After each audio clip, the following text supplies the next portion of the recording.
Com a pauta número 2, que engloba vários temas, né? Quebra de patentes de vacinas contra a Covid, voto auditável, aulas presenciais. A gente vai conversar agora com o deputado federal Ricardo Barros, líder do governo na Câmara, a quem agradeço muito pela participação mais uma vez aqui no Opinião no Ar. Deputado, vamos começar então pela questão da quebra da patente das vacinas da Covid. Qual é a sua avaliação sobre esse movimento? Boa tarde para o senhor. Boa tarde, é um prazer falar com vocês. A nossa avaliação é contrária, o governo será contra esta matéria porque a quebra de patente já está prevista nos acordos internacionais próprios para cada região que nós temos. Então, não é alterando a lei que nós podemos tratar de quebras de patentes na interpretação do governo. É dentro de cada acordo específico, tem regras próprias para que isso aconteça em situações excepcionais. Então, o governo não concorda em alterar a lei de patentes para resolver a questão momentânea da pandemia.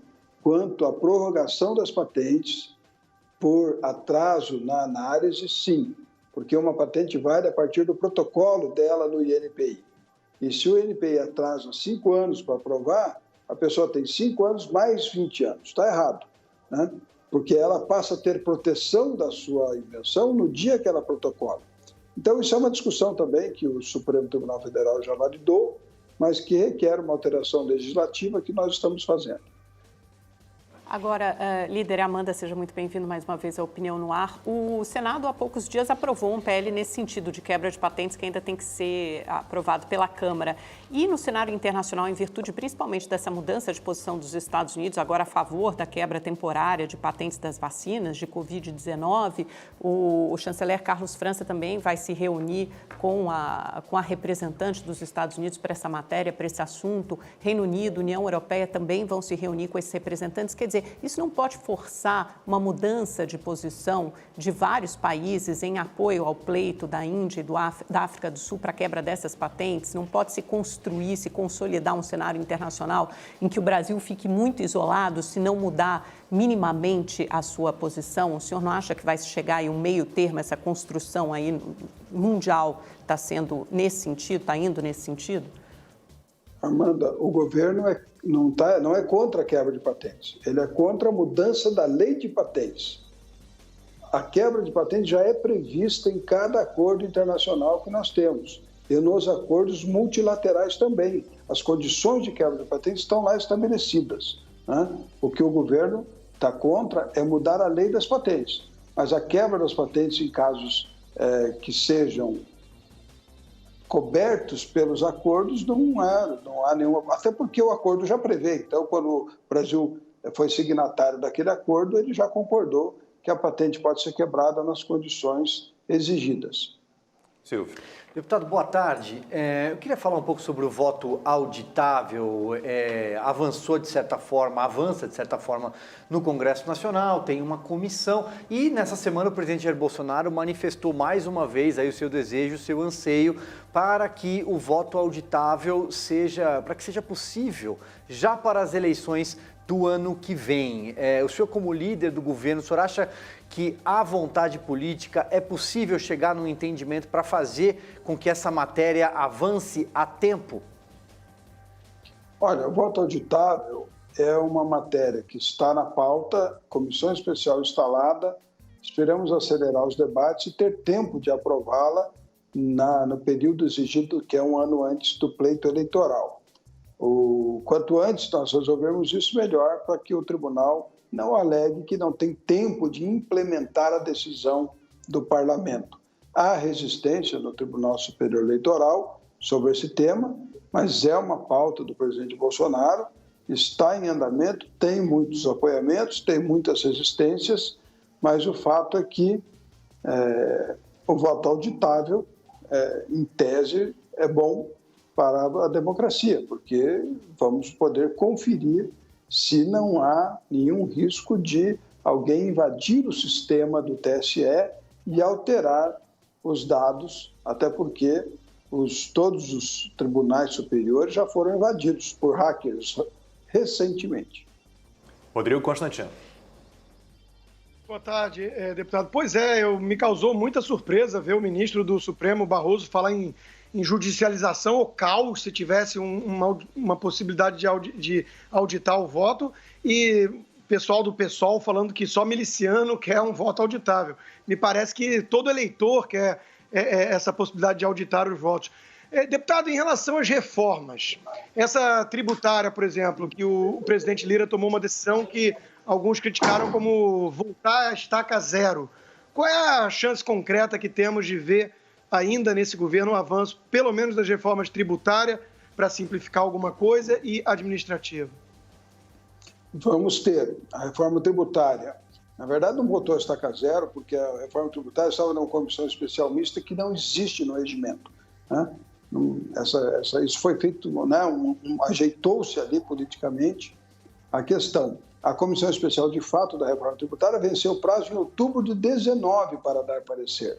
Então, o que o presidente Lira entendeu e determinou é que a reforma tributária se reparte em 4 etapas. Uma vai tratar de PIS/COFINS, imposto de renda, outra vai tratar de IPI, outra vai tratar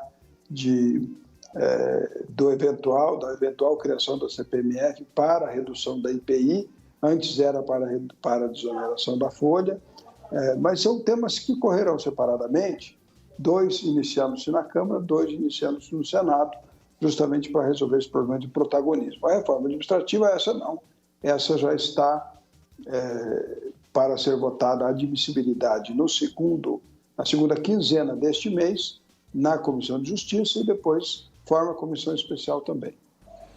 Deputado, há poucos dias o senhor fez uma declaração que nós aqui fazemos a mesma declaração, Silvio Navarro, Constantino, eu, sobre a volta às aulas presenciais. A gente sempre considerou um absurdo o fechamento das escolas e das universidades, e o senhor disse exatamente que os professores não querem trabalhar. Isso criou um problema danado, muita gente reclamou, mas é uma situação muito delicada, né? Então, o Congresso se prepara realmente para garantir que as aulas presenciais sejam um serviço essencial. Tem que ser assim. Sim, nós aprovamos na Câmara, eu votei a favor. Eu quero deixar claro o que eu estou dizendo. Eu falei, só professores não querem trabalhar na pandemia. Por que eu falei isso? Porque nós passamos um ano de pandemia sem vacinas. Ninguém tinha vacina para tomar.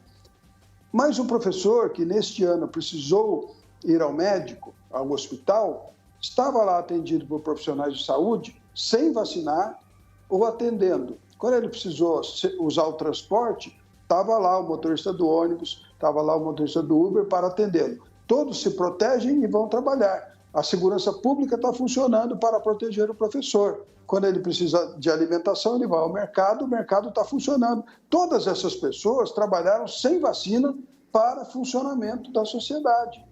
Só o professor diz que sem vacina eu não trabalho? Não tem nenhum sentido isso. Não é possível que uma determinada categoria se recuse a cumprir a sua função sem ter recebido vacina. Se todos pensassem como os professores, o mundo tinha parado, nós tínhamos morrido de fome, né? Então, não tem nenhum cabimento a exigência dos sindicatos de que só voltamos se tiverem vacinação. E muitos professores me mandaram mensagem dizendo, eu quero trabalhar, eu quero que meu filho vá para a escola, na escola que ele estuda, para poder cumprir a sua formação, e para que eu possa trabalhar, o meu filho tem que poder trabalhar também, tem que poder estudar. Então, criou-se um grande impasse na sociedade. O Brasil, acho que é o segundo país que mais tempo ficou com escolas fechadas no mundo, o que mostra que está no descompasso, está no caminho errado, e voltar às aulas é fundamental. Amanda. Líder, o senhor falou, eu queria aprofundar um pouquinho mais nessas 4 etapas da reforma tributária, às quais o senhor se referiu. Queria saber se serão 4 relatores, se serão todas feitas como projeto de lei. Quando o senhor fala de mudanças no IR, o que isso quer dizer? Ampliar a faixa de isenção do IR, do imposto de renda? O presidente Bolsonaro sempre lutou sobre isso. Também essa CPMF para reduzir o IPI, qual seria o alcance dessa nova CPMF, né? Haverá um refis também? O senhor pode dar mais detalhes, por favor? O passaporte tributário é uma das propostas, né? Que é o novo refis, que é um refis onde há redução de valores, mas a pessoa paga não parcela de novo, né? Isso é uma proposta do ministro Guedes. Só voltando atrás um minuto, os professores trabalhar, obviamente, com o distanciamento, com as regras que as secretarias de educação e os conselhos de educação determinaram. Senão o professor fica, como é que nós vamos trabalhar? Vão trabalhar igual todo mundo, tomando a proteção determinada. Bom, então temos o passaporte tributário, que é uma das pernas da reforma, temos o imposto de renda, que é diminuir o imposto da pessoa jurídica e passar a cobrar a transferência de dividendos, né? Quando se transfere dividendos para a pessoa física, haverá tributação, que hoje não há, é uma proposta. A questão do IPI, PIS/COFINS, é a CBS, que já está apresentada. IPI, há uma proposta de rezerar o IPI para poder baixar preço de geladeira, televisão, automóvel, tudo que tem imposto de produto industrializado. Esse precisaria de uma compensação tributária, que poderia ser uma contribuição de transações digitais de 0,1%. E essas são as frentes que o presidente Arthur Lira acha adequadas. A questão do ICMS é de autonomia dos estados, é uma operação muito complexa, mas que também precisava ser resolvida. Silvio. Deputado, no mês passado, eu me lembro que o líder do PCdoB, o Renildo Calheiros, que por coincidência é irmão do relator da CPI lá no Senado da Covid, o Renan Calheiros, falou que estava perto de conseguir assinaturas para montar uma CPI similar na Câmara. Tem um outro grupo de oposição tentando recolher assinaturas para uma CPI do meio ambiente, depois do depoimento, né, de um delegado da Polícia Federal recentemente. O senhor acha que a oposição tem chance de conseguir, de alguma forma, pavimentar um caminho para abrir uma CPI de desgaste do governo, montar um teatro na Câmara parecido com esse que está em curso no Senado? Olha, as CPIs, eu sou vice-presidente da CPI da fake news. Toda CPI que se instala tem uma fase, né, da verbalização, né, do espetáculo, que a gente chama, cada um defendendo a sua posição. Eu falei e vou repetir, não tem conclusão nenhuma essa CPI da Covid. Por quê? Porque teremos especialistas, epidemiologistas pós-graduados defendendo cloroquina e teremos especialistas pós-graduados contra a cloroquina. Teremos especialistas a favor do isolamento, teremos especialistas contra o isolamento. Então, não há uma formação de opinião consolidada sobre as coisas, né? As pessoas que acreditam numa solução ficam a defendendo, mas isso não quer dizer que seja o caminho correto, porque a Covid é uma coisa muito nova para todo mundo e ninguém tem certeza de qual é o melhor caminho. No caso de outras CPIs, a CPI é o exercício da minoria. Então, com 171 assinaturas, você consegue propor uma CPI. Se ela tiver um objeto definido, ela será instalada. Eu acredito que nós estamos no ano pré-eleitoral e o papel da oposição é tentar desgastar o governo. Então, é legítimo também que eles tentem essas assinaturas. Eu não tenho como avaliar se conseguirão chegar ao número necessário de assinaturas para esses temas que você propôs aí. Daqui a pouco mais uma pergunta do Rodrigo Constantino, agora um recado rápido para você. A hora da sua sorte é agora. Se você, que é assinante do Rede TV Plus, já está participando dos sorteios do Sorte Agora, tem chances reais de ganhar todos os dias. Eu sei que você é esperto e quer ter vantagem, né? Então aponte a câmera do seu celular para esse QR Code premiado aqui na tela que você vai ganhar agora 150 pontos. Mas corre, porque ele fica aqui por apenas 5 minutos. Quanto mais pontos você acumula, mais chances tem de ganhar. É o Festival de Prêmios Sorte Agora. 12h45, horário de Brasília. A pergunta agora ao deputado Ricardo Barros é do Rodrigo Constantino. Deputado, o senhor mencionou que tem especialista para todos os lados e ninguém tem muita certeza. Eu só me permito discordar aqui que tem uns jornalistas aí que eles têm certeza absoluta do que devia ser feito em nome da ciência. Mas eu concordo com a sua postura mais humilde de quem realmente está tateando no escuro em relação a toda essa pandemia nova. Deputado, ainda sobre essa CPI da Covid, eu queria a sua avaliação do que o senhor viu até aqui e se isso, na sua opinião, vai ou não prejudicar os trabalhos dessas reformas, o andamento das coisas que interessa de fato ao povo brasileiro no Senado. Não, tanto que o dólar está caindo, a Bolsa está estável, em alto patamar. A CPI não está afetando o mercado, não está afetando as expectativas dos brasileiros. É apenas uma oportunidade de debater uma determinada questão e vai ser útil o debate, eu não tenho dúvida disso. Como eu disse, vamos ouvir lá pessoas muito qualificadas defendendo com muita convicção o seu lado, né? Então, ela é útil. Não acredito que isso atrapalhe politicamente a votação das matérias que nós temos feito com grande velocidade. Na Câmara dos Deputados, por exemplo, desde a posse de Arthur Lira, nós votamos a Lei do Câmbio, o Banco Central Independente, votamos o nosso auxílio emergencial com gatilhos fiscais importantes, Lei do Gás, cabotagem, veto do saneamento para liberar o setor de saneamento para investimentos, e vamos votar na semana que vem o licenciamento ambiental, vamos votar a geração de energia distribuída e mais uns dias, daqui 15 dias, estamos votando privatização da Eletrobras. Então, está rodando, o jogo está andando, não vejo prejuízo na aprovação das matérias. Pois é, deputado, em relação às privatizações, o senhor acha que esse ano nós teremos esse processo acelerado, finalmente, que a gente esperava que ano passado tivéssemos, mas acabou não acontecendo? O que o senhor acredita aí para esse ano em relação às privatizações? Nós votaremos na Câmara, rapidamente, a Eletrobras e Correios, né? E depois vai ao Senado. O ambiente do Senado é diferente em relação a essas questões, por outras razões, né?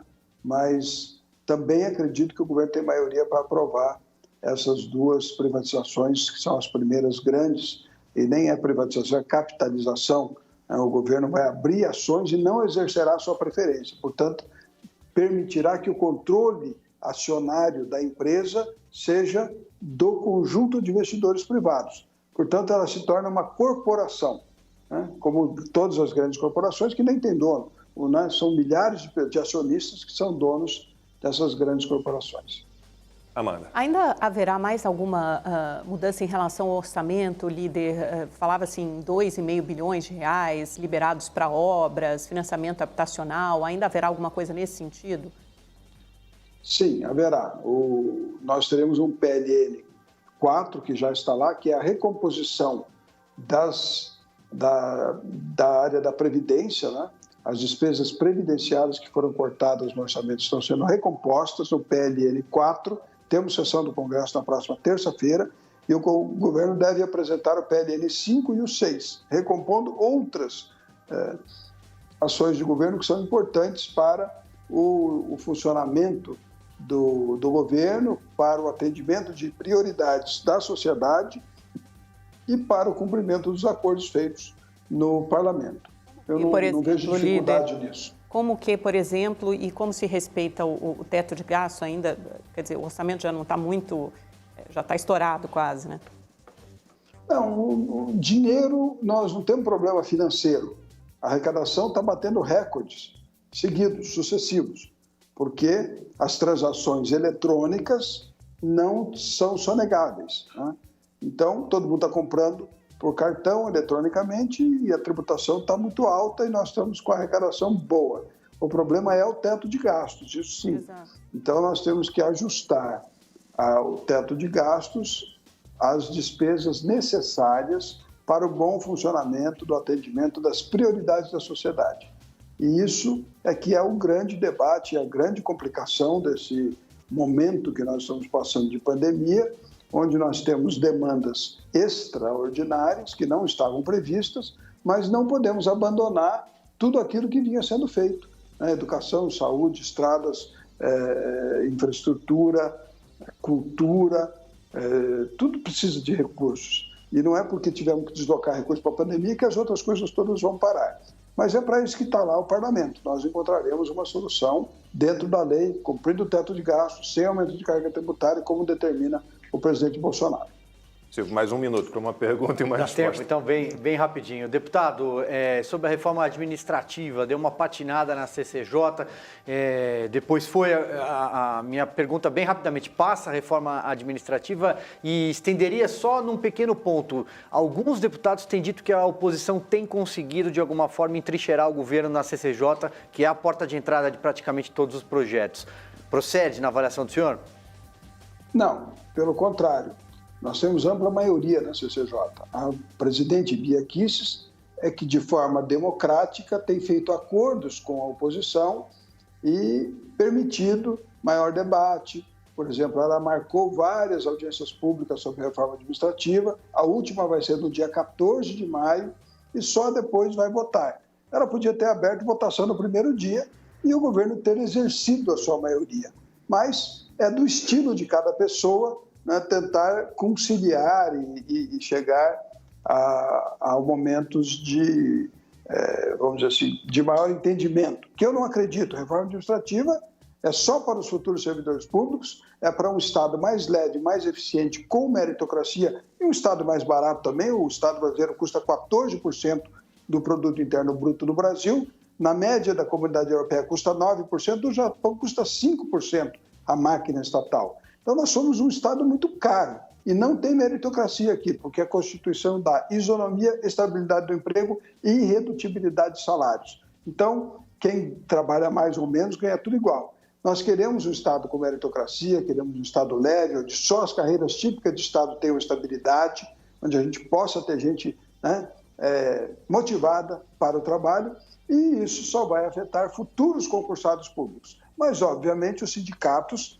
são contra, porque querem manter privilégios que ainda hoje as categorias têm. 80% de tudo que arrecadamos no Brasil é para pagar servidores ativos e inativos. Então, precisamos fundamentalmente dessa reforma administrativa e vamos aprová-la. Deputado Ricardo Barros, líder do governo na Câmara, muitíssimo obrigado pela participação mais uma vez aqui no Opinião no Ar. Até uma próxima. Boa tarde ao senhor. Obrigado a vocês.